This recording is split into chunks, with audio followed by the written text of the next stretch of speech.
So this is the gearbox from my Volkswagen T3 or Type25 as we call them in the UK. I was reassembling it and I was worried about the interlock mechanism. What an interlock does, it prevents you from changing into, say, third gear and first gear both at the same time. On Type 2 gearboxes there's a mechanism which connects the gear rods via ball bearings and springs, but on the Type25 gearbox things are different. This is the shift lever, which is attached via rods to your gear shifter. It sits in the gearbox around about this position, and if I just put that in there, it's actually normally this way up with this slot in this sort of square cage, but it's easy to demonstrate things this way up.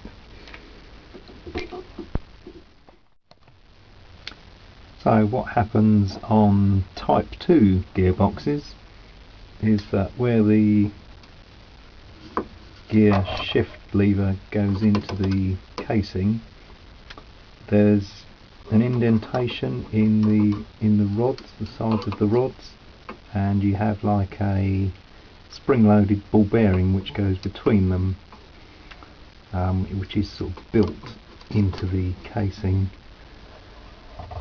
And although this one looks as if these ribs seem to indicate that there is some join between the different parts, there actually isn't. There's no connection between the bit where the rod goes through and one of the other rods.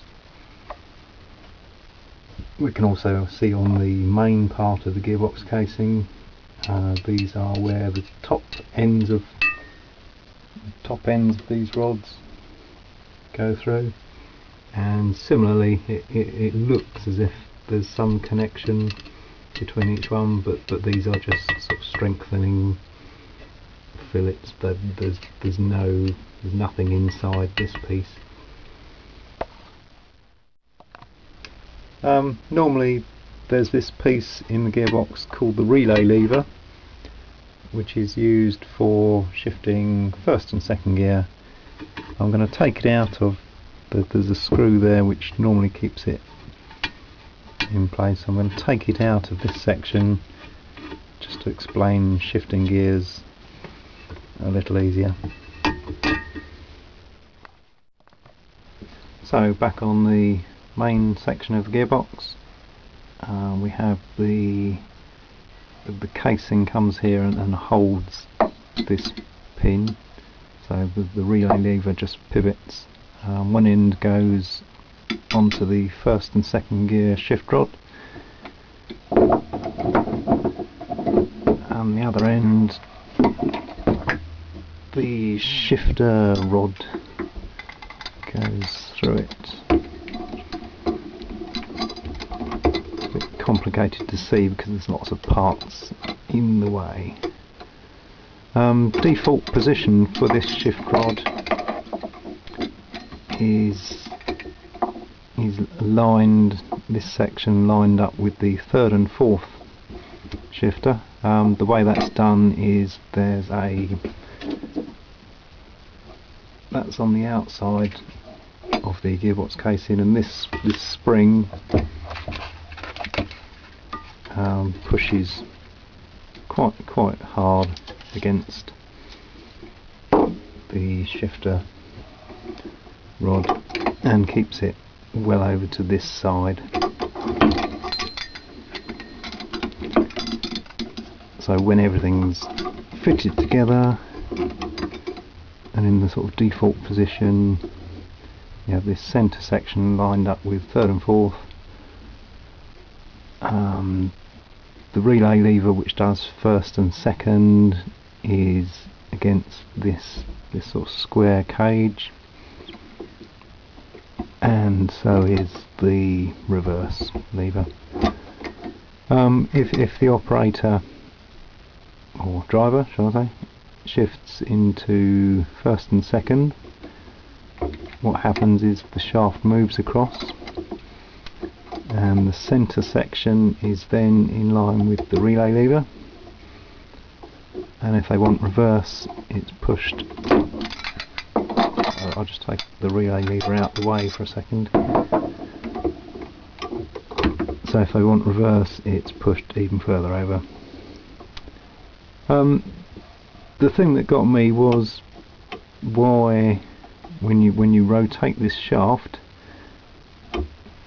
why doesn't first and second and reverse, and actually this is third and fourth, and reverse and first and second, why don't they all move when you rotate this shaft? Initially my thoughts were that because this section of steel is quite thick and it fits quite snugly into. So the answer to our question actually lies within the main gearbox housing, and it's this pin that sticks up that's part of the main assembly. If I put the shifting lever back in place,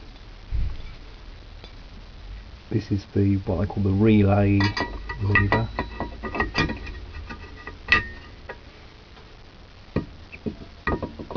It's a bit tricky to get in.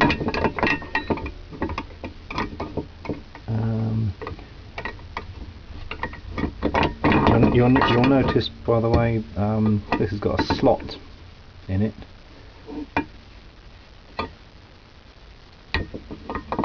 Into which the pin here fits. It says.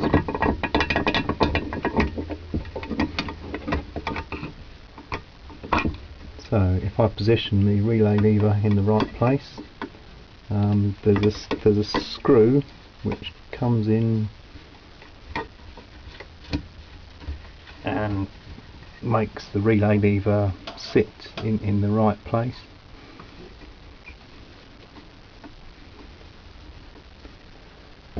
So we can imagine, say, I think that's fourth gear or third and fourth gear position. You move the gear stick over and forward, say, to first gear. So if I put the rod back on the other end, it makes things easier. So the person moves the gear stick and you'll see that the centre part moves. It's on splines on the shaft, but this cage stays still. So second gear, that would be.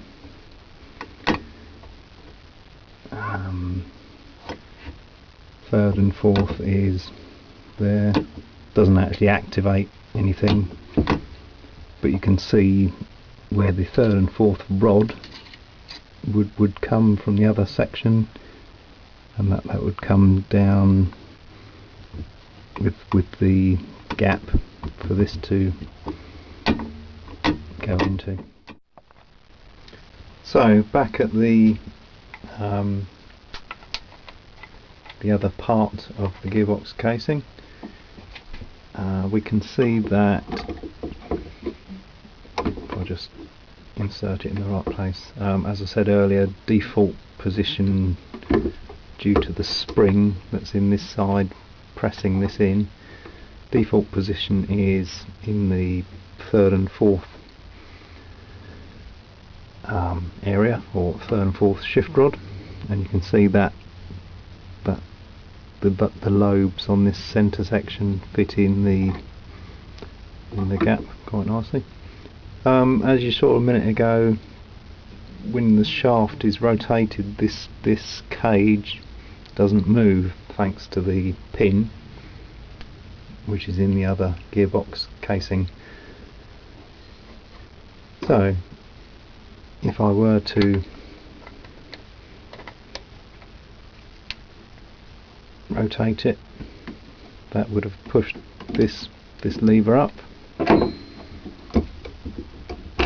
that activates third gear in this case, and obviously goes the other way as well. So third, neutral, fourth, and neutral again.